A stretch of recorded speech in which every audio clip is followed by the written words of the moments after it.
Hi guys, welcome back to my channel, and if you're new here then welcome. Today we're going to be going through my January 2021 budget. This is the first time that I'll be doing my budget on camera, so I'm super excited. So if that's something that you're interested in, then stay tuned. So there are a few things to keep in mind this month, and we'll get into that right now. So I have a girls trip coming up this month. We're going to be completely safe. Everyone's going to get a COVID test 48 hours before we go on the trip, and obviously I'm going to quarantine when I get back just to make sure that I'm not infecting anyone in my house. I have my own room, so it's really easy to do so, and I'll make sure that I'm wearing a mask around the house. So that's something that I'm looking forward to. The second thing I'm doing is I'm gonna set aside $1,000 for continued education as well as seminars for this year. If you guys watch my January 2021 goals video, then you'll know that that's something that I wanted to do this year. I wanted to be able to invest in myself, and instead of having to force something in my budget, I just want the money to sit there, so that way if anything comes up that fits that kind of realm, even if it's like me purchasing a novel that I want to read or a book that recently came out. Sometimes I'm like, oh, I'll get it next month. Like, no, I want to be able to just buy the things that I want in when it comes to continued education. So that's something that I'm going to be doing this month. Another thing that I have to think about this month is that it's one of my friend's birthdays, so I'm going to be setting some money aside just so I can get her a birthday gift. She also invited me to come visit and come for like a birthday dinner. I'm not sure if I'm going to do that just yet, just because the girls trip and her birthday weekend is back to back. So I don't know if I'm going to be able to leave Denver with my family members for 2 weekends back to back. I just don't feel like it's fair. So, you know, just given COVID too, it's probably just best that I just send her a gift. So we'll see. As you guys know, the second stimulus bill was passed, and included in that is that the federal student loans forbearance was also extended. So we don't have to pay our student loans until April 1st, 2021. And there is still going to be no interest on our student loan. So that's something I'm going to continue to ride the wave. So as you guys know, I'm slow paying my debt right now. So what that really means is that I'm only making minimum payments right now, and then I'm putting the extra payments to the side until later on. So it's not just because of, you know, everything that's going on in the world that I'm doing that. It's also just because where I work, the company's kind of going through some changes, and I don't know what's going to happen with in the new year. So I've just been putting that money to the side just in case, you know, something goes wrong. I'm not anticipating something going wrong, but I just think it's better to be safe than sorry. If I put the money towards my loan right now, I can't ever get it back. Whereas if I put it to the side, it's not like I'm missing out on too much just because the interest isn't accruing. Although interest is accruing on my SoFi loan right now, it would have been accruing in normal time, so I'm not too concerned about it. So let's get into the budget. So the first thing that I'm going to be budgeting for is the same thing that I budget for first every single month, and that's tithes. So I'm going to be tithing $486.12 this month. So that is what I'm going to be doing there. The second thing that I'm going to be budgeting for is rent. I know, rent, because I live at home, and it's just, honestly, it's not really rent. I can't rent anywhere that cheap in New York. So it's just my monthly contributions that I give my mom every month. So that's $200. So the second thing that I'm going to be budgeting for is my monthly phone bill. So I am currently still under my parents' plan. So every single month I give them $40 because that's how much my plan is. My current cell phone is paid off, so I don't have any additional costs there.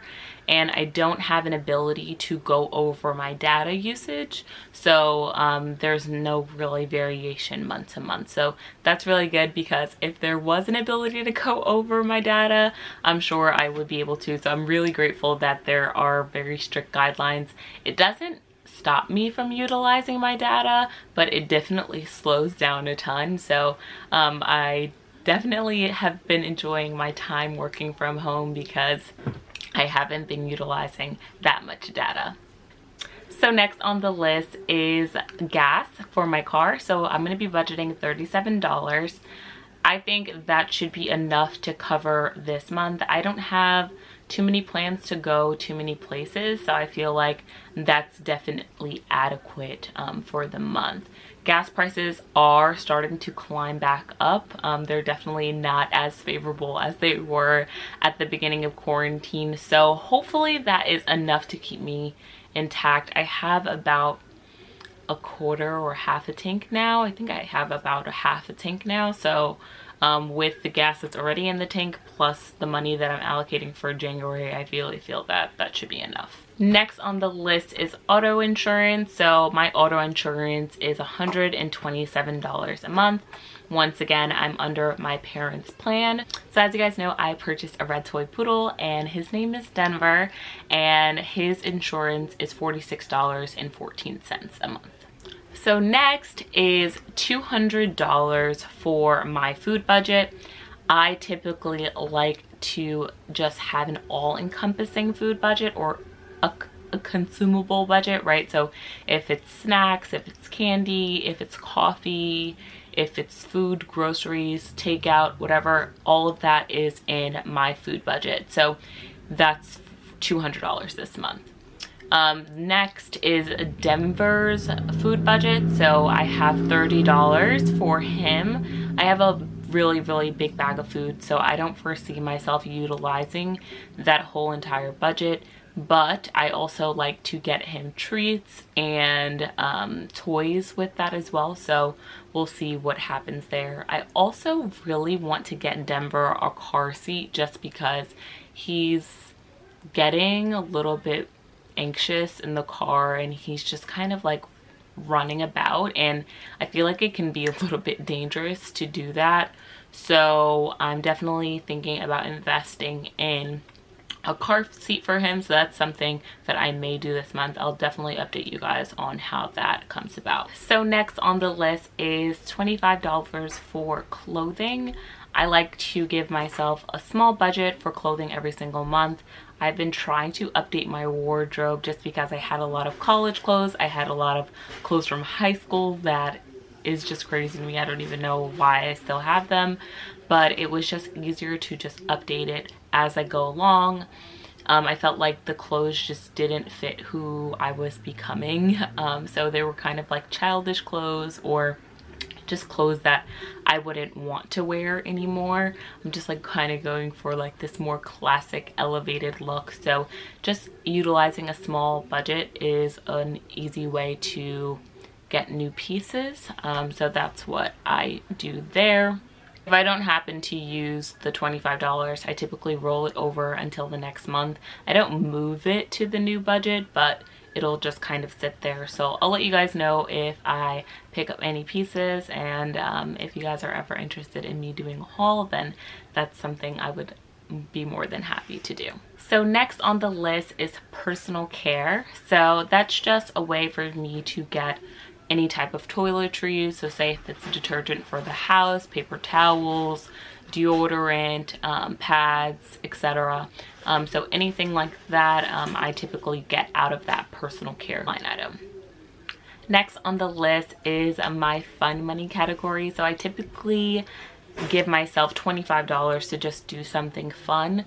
I think there's just so many great inexpensive things to do. I'm definitely gonna have to get a little bit more creative now that, you know, it's becoming winter time and you can't really utilize outdoors as much as in the summertime. So I'll definitely update you guys on what I end up doing with that little line item this month. Next on the list is Apple Music. It's $4.99 a month. It is one of the only subscriptions that I kept after minimizing my expenses years ago, so definitely something that I utilize every day and is a good use of funds. My list is miscellaneous, so say if there's something that I don't necessarily plan for, or there's something that naturally just comes up throughout the month, I will pick from this. So my typical miscellaneous budget is only $50, but just because I have a birthday this month, I increased that to $150. So let's get into my sinking funds that I'll be contributing to this month. So if you guys saw my 2021 goals, you'll know that one of my financial goals was to stock up Denver's emergency fund to $12.50. So this month I'm going to be contributing $275 to that sinking fund. The next sinking fund that I'm going to be contributing to this month is my vacation fund. I love vacations. I love to travel. So that's just something that I add to every single month. So I'm going to be contributing $50 to that vacation fund this month. So like I said in the beginning of the video, I am going to be putting $1,000 aside for continued education. I don't know if that's the proper name for the sinking fund, but yeah, I'm going to be putting aside $1,000. Comment down below a good name for like a continued education seminary sinking fund. I don't know what to call it. It'd be helpful if you guys give me some feedback. So yeah, looking forward to just improving myself this year. The next sinking fund that I'm going to be contributing to this month is my emergency fund. As you guys know, I dipped into my emergency fund to get my puppy, so I'm going to be adding back $400 to that this month. So let's get into the money that I'm going to be applying to debt this month. So as I said in the beginning of the video, the forbearance period has been extended to April 1st, 2021. So I'm definitely going to continue to ride that wave. So I'm going to make a minimum payment to my SoFi loan, which is $1,069. I'm also going to make a $100 payment to my federal student loan for Great Lakes for a payment of $100. My normal payment is $214, but I've just been putting $100 just so the balance can continue to go down. Obviously, I don't have to pay anything, but I figured it's cool to just put something towards debt. With that being said, I'm going to put $655.97 aside for when I start to pay my debt a little bit more rapidly.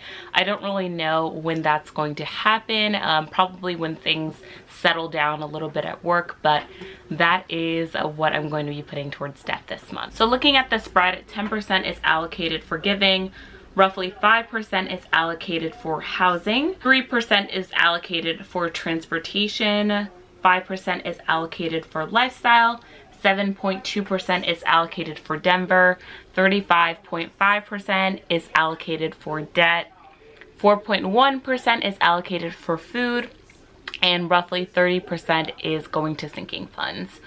Overall, I'm happy with how this is set up. Obviously, debt is a little low. I usually like to have that at 50% or higher, but considering the fact that I'm putting $1,000 towards my continued education fund, that is like that for obvious reasons, so I'm not too concerned about that. Next month is a new month to do more, and I'm looking forward to it. We did it, Joe. I did it.